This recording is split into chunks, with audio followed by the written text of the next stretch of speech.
हमारे candidate Kanhaiya Kumar ji stage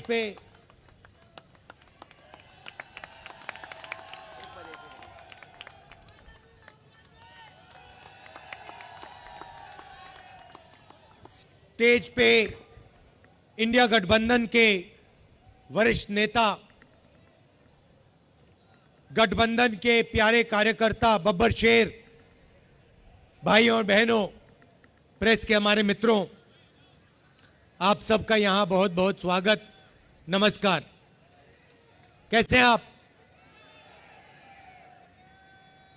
इतनी गर्मी में आए, इतनी गर्मी में आए, दिल से धन्यवाद करता हूं आपका।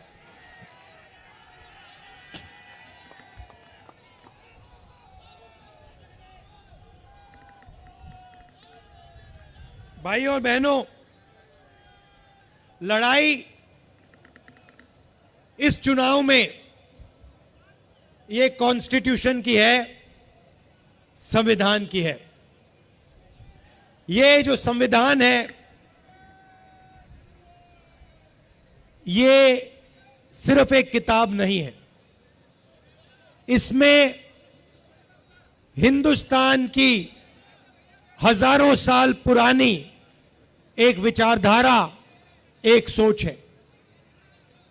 अंबेडकर जी ने इस कॉन्स्टिट्यूशन को बनाया, गांधी जी ने बनाया, जवाहरलाल नेहरू जी और हिंदुस्तान के करोड़ों लोगों ने मिलकर इस कॉन्स्टिट्यूशन को, संविधान को बनाया, मगर इसमें सोच पुरानी है।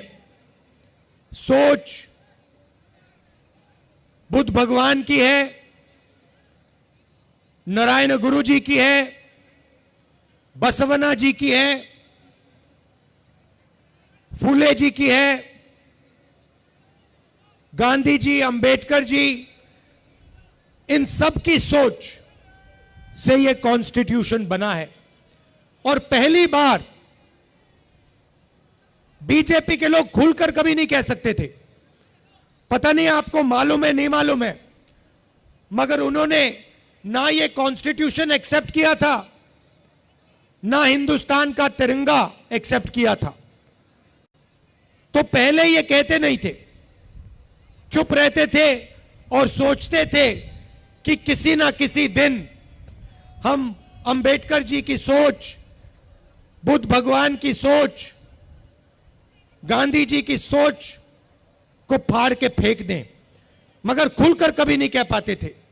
इस बार पहली बार इनके नेताओं ने खुलकर कहा है कि अगर हमारी सरकार आ गई तो हम अंबेडकर जी के कॉन्स्टिट्यूशन को रद्द कर देंगे, बदल देंगे, फाड़ के फेंक देंगे। और मैं बीजेपी और आरएसएस के लोगों से कहना चाहता हूं, आप सपने मत देखिए, आपकी बस की नहीं है, आप ये काम कर नहीं सकते हो, क्योंकि आपके सामने हिंदुस्तान के करोड़ों लोग खड़े हैं, कांग्रेस पार्टी खड़ी है, और आपने करने की कोशिश भी की तो फिर देखो क्या होता है। भाई और बहनों, संविधान से रिजर्वेशन निकलता है, संविधान से चुनाव होते हैं, लोकतंत्र निकलता है, पब्लिक सेक्टर आता है, हरी क्रांति होती है, सफेद क्रांति होती है, टेलीकॉम रेवोल्यूशन होता है, मनरेगा, जो भी आपको मिला है वो इस कॉन्स्टिट्यूशन ने आपको दिया है। और ये हिंदुस्तान के गरीब लोगों की मेहनत से बना है, इसीलिए इसको हम कभी नहीं मिटने देंगे। ये रिजर्वेशन को मिटाने की बात करते हैं, मोहन भागवत जी का वीडियो आया था, उसमें कहते हैं कि रिजर्वेशन से देश को नुकसान होता है। हमने अपने मैनिफेस्टो में साफ कह दिया है कि ये जो 50% की लिमिट है, इसको हम हटा देंगे, रिजर्वेशन को हम 50% से भी आगे बढ़ाने जा रहे हैं। मैडम, आपका नाम क्या है? हाँ, इंदिरा फेलो। तो इंदिरा जी, इंदिरा फेलो, जस्टिन ये यहां जो पुरुष हैं, इनको मैं एक बात बताना चाहता हूं। आजकल 21वीं सदी में आप सब काम करते हो, आप जॉब करती हो, लोग मजदूरी करते हैं, कॉल सेंटर में कोई काम करता है, उबर चलाते हैं। 8-10 घंटे स्त्री और पुरुष दोनों घर से बाहर काम करते हैं, मगर फिर शाम को घर आते हैं लोग और महिलाएं 8 घंटे और काम करती हैं। सही बात? अगर हिंदुस्तान के पुरुष 8 घंटा काम करते हैं, हिंदुस्तान की महिलाएं 16 घंटा काम करती हैं। देखिए, पुरुष बिल्कुल चुप हो गए, आपको बात अच्छी नहीं लगी, मुझे सच्चाई है। इसीलिए हम आपके बैंक अकाउंट में साल का 1 लाख रुपया डालने जा रहे हैं, करोड़ों महिलाओं को लाखपति बनाने जा रहे हैं, करोड़ों खटाखट। अच्छा, आपने सुना होगा आजकल जो भी मोदी जी से बुलवाना बुलवा लो। हमने खटाखट शुरू किया, उन्होंने अपने भाषण में खटाखट शुरू कर दिया। हमने उनसे कहा कि भैया एक बार अदानी अंबानी का नाम ले लीजिए। 2 दिन बाद मोदी जी अदानी अंबानी का नाम लेते हैं। तो जो भी आपका मन चाहता है, आप मुझे कह दो कि भैया मोदी जी से यह बुलवाना है, कांग्रेस पार्टी के बब्बर शेर बुलवा देंगे 2 मिनट में।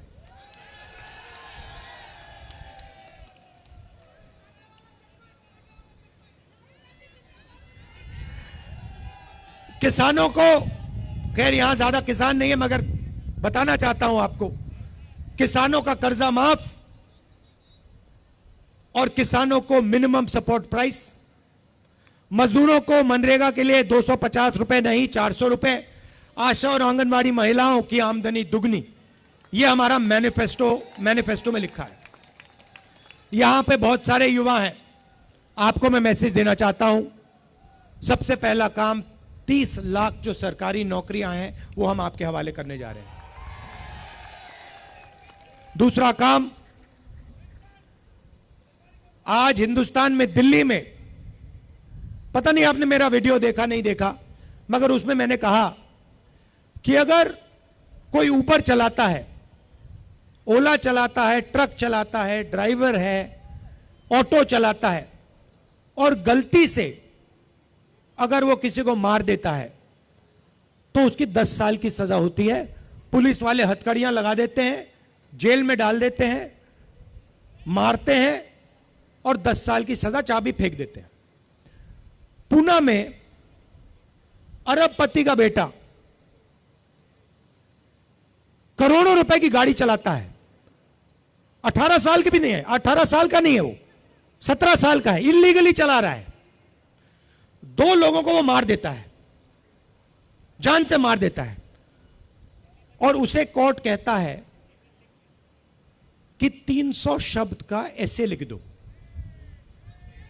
अच्छा, मैं सवाल पूछना चाहता हूं, ये जब ट्रक ड्राइवर मारता है तो उससे ये ऐसे क्यों नहीं लिखाते? जब बस ड्राइवर किसी को गलती से मार देता है तो उससे ऐसे क्यों नहीं लिखाते? हां, तो ये हम बदलना चाहते हैं। हमारी लड़ाई न्याय की लड़ाई है, अन्याय के खिलाफ लड़ाई है, संविधान की लड़ाई है। और युवाओं के साथ पिछले 10 साल अन्याय हुआ है। नरेंद्र मोदी जी ने झूठ बोला, 2 करोड़ युवाओं को रोजगार दूंगा, और जो रोजगार देने का सिस्टम है, स्मॉल और मीडियम इंडस्ट्री, छोटी दुकानें, छोटे कारीगर, छोटी फैक्ट्रियां, उन सबको नोटबंदी और जीएसटी से नरेंद्र मोदी ने खत्म किया। क्यों किया? अदानी और अंबानी की मदद करने के लिए। क्यों? क्योंकि वो चाइना का माल हिंदुस्तान में बेच पाए। तो आपको उन्होंने कहा मेड इन इंडिया, और जो मेड इन इंडिया का ढांचा था उसको खत्म कर दिया नोटबंदी से, जीएसटी से, और पूरा अदानी जी और अंबानी जी से मेड इन चाइना चला रहे हैं। और सिस्टम, आर्थिक सिस्टम पूरा बंद पड़ा हुआ है। हिंदुस्तान की फैक्ट्रियां बंद पड़ी हैं, छोटे बिजनेसेस बंद पड़े हैं, टी शर्ट पैंट बनाने वाले यूनिट बंद पड़े हैं, टेक्सटाइल्स में बांग्लादेश आगे निकल गया। तो अब हमें यह बदलना है। सबसे पहले बदलने का तरीका मैं आपको बताना चाहता हूं, जनता के जेब में पैसा डालना है। क्यों? खटाखट खटाखट, ये इसका मतलब यही है। जब मैं खटाखट खटाखट खटाखट कह रहा हूं, मतलब जनता के जेब में पैसा जाएगा। तो इसके पीछे सोच है। उन्होंने, नरेंद्र मोदी जी ने 22 लोगों को पैसा दिया। उन्होंने जाके दुबई में, अमेरिका में, जापान में, इंग्लैंड में, यूरोप में, फ्रांस में जमीन खरीदी, बिजनेस खरीदे, वहां खर्च कर दिया। हिंदुस्तान को कोई फायदा नहीं हुआ। अब हम आपके जेब में पैसा डालना चाहते हैं। महिलाओं की मैंने बात की, हजारों करोड़ रुपए हम महिलाओं को दे रहे हैं। युवाओं को भी वही हम काम करने जा रहे हैं। युवाओं जैसे महिलाओं को पैसा देंगे, अभी मैं आपको समझाऊंगा, 1 सेकंड में युवाओं को भी देंगे। मगर इसके पीछे सोच है।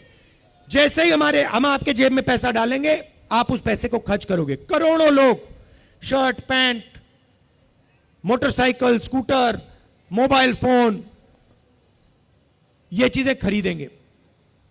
हिंदुस्तान की अर्थव्यवस्था एक बार फिर से चालू होगी, इकोनॉमी चालू होगी, फैक्ट्रियां शुरू हो जाएंगी, और आप ही को, आप ही के बच्चों को, हिंदुस्तान के बेरोजगार युवाओं को उन्हीं फैक्ट्री में काम मिलेगा। तो चेन है। इंजन को हम स्टार्ट करना चाहते हैं। स्टार्ट करने का तरीका गरीबों के जेब में पैसा डालना है। उन्होंने इंजन को बंद करा। बंद कैसे किया? अरबपतियों के जेब में पैसा डालकर।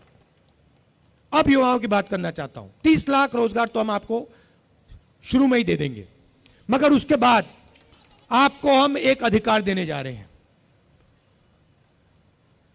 पहली बार दुनिया की कोई सरकार ऐसा अधिकार दे रही है। सोच है, पहली नौकरी पक्की, 1 साल की नौकरी की गारंटी पब्लिक सेक्टर में, BHEL, HAL, इन कंपनियों में, प्राइवेट सेक्टर में, सरकारी अस्पतालों में, सरकारी कॉलेजेस यूनिवर्सिटीज में, सरकारी ऑफिसेज में। हिंदुस्तान के ग्रेजुएट्स को, यूनिवर्सिटी कॉलेज डिप्लोमा होल्डर्स को 1 साल की गारंटीड नौकरी, बेहतरीन ट्रेनिंग, और बैंक अकाउंट में महीने का 8,500 रुपए खटाखट खटाखट खटाखट अंदर। साल का, 1 साल का 1 लाख रुपया आपके जेब में। उसके साथ आप जो करना चाहते हो करो, मगर हम चाहते हैं कि आप उसको खर्च करो, क्योंकि जब आप खर्च करोगे तो ही हिंदुस्तान की अर्थव्यवस्था चालू होगी, फैक्ट्रियां शुरू होंगी, बेरोजगारी खत्म होगी। तो हम इंजन स्टार्ट करना चाहते हैं। जैसे आप स्कूटर में पेट्रोल डालते हो और फिर चाबी घुमाते हो, ये जो पैसा हम आपके जेब में डाल रहे हैं, किसानों के जेब में डाल रहे हैं, ये वही है, पेट्रोल है अर्थव्यवस्था को स्टार्ट करने का। और आप ये किसी भी इकोनॉमिस्ट से पूछ लीजिए, वो आपको बताएगा कि हिंदुस्तान में अर्थव्यवस्था को चालू करने का यही तरीका है, और कोई तरीका ही नहीं है। तो ये हम करने जा रहे हैं। इससे करोड़ों लोगों को फायदा होगा। भाई और बहनों, अंत में ये विचारधारा की लड़ाई है। ये चाहते हैं, नरेंद्र मोदी जी चाहते हैं कि हिंदुस्तान में जो 90% लोग हैं, दलित, आदिवासी, पिछड़े वर्ग के लोग, माइनॉरिटी के लोग, गरीब जनरल कास्ट के लोग, इनकी कोई भागीदारी ना हो, इनकी कोई जगह ना हो। ये चाहते हैं कि हिंदुस्तान को जैसे पहले राजा महाराजा चलाते थे, वैसे ही 21वीं सदी में 21वीं सदी के महाराजा, राजा महाराजा चलाएं। कांग्रेस पार्टी ने इसी के खिलाफ लड़ाई लड़ी थी। हम चाहते हैं कि हिंदुस्तान को, हिंदुस्तान का आम आदमी, हिंदुस्तान का किसान, हिंदुस्तान का युवा, हिंदुस्तान के छोटे दुकानदार, हिंदुस्तान के मजदूर, हिंदुस्तान के गरीब, पिछड़े, दलित, आदिवासी, गरीब जनरल कास्ट के लोग, ये सब मिलकर इस देश को चलाएं। इसीलिए ये इस पे आक्रमण कर रहे हैं, क्योंकि ये जानते हैं कि जब तक ये है, तब तक हिंदुस्तान के गरीब लोगों की आवाज है। और जिस दिन यह मिट गया, उस दिन हिंदुस्तान के गरीब लोगों की आवाज बंद हो जाएगी, मिट जाएगी, घुट जाएगी। तो लड़ाई इसकी है, अंबेडकर जी की लड़ाई है। मैं जानता हूं कि आप सब एक साथ मिलकर पूरा दम लगाकर यहां कन्हैया जी को, दिल्ली में हमारे कैंडिडेट्स को, आम आदमी पार्टी के कैंडिडेट्स को जिताओगे। आम आदमी पार्टी के कार्यकर्ताओं से कहना चाहता हूं, आपको 4 सीटों में आम आदमी का समर्थन करना है, 3 सीटों में कांग्रेस पार्टी का समर्थन करना है। कांग्रेस पार्टी के कार्यकर्ताओं से कहता हूं, आपको 3 सीटों में कांग्रेस पार्टी का समर्थन करना है और 4 सीटों में आम आदमी पार्टी का समर्थन करना है। और एक साथ मिलकर आप सब काम कीजिए, मिलकर काम कीजिए और साथ के साथ सीटों में बीजेपी को दिल्ली में हराना है। दिल से आपका धन्यवाद करता हूं, आप दूर दूर से आए और इतनी गर्मी में आप आए। धन्यवाद। जय हिंद, नमस्कार।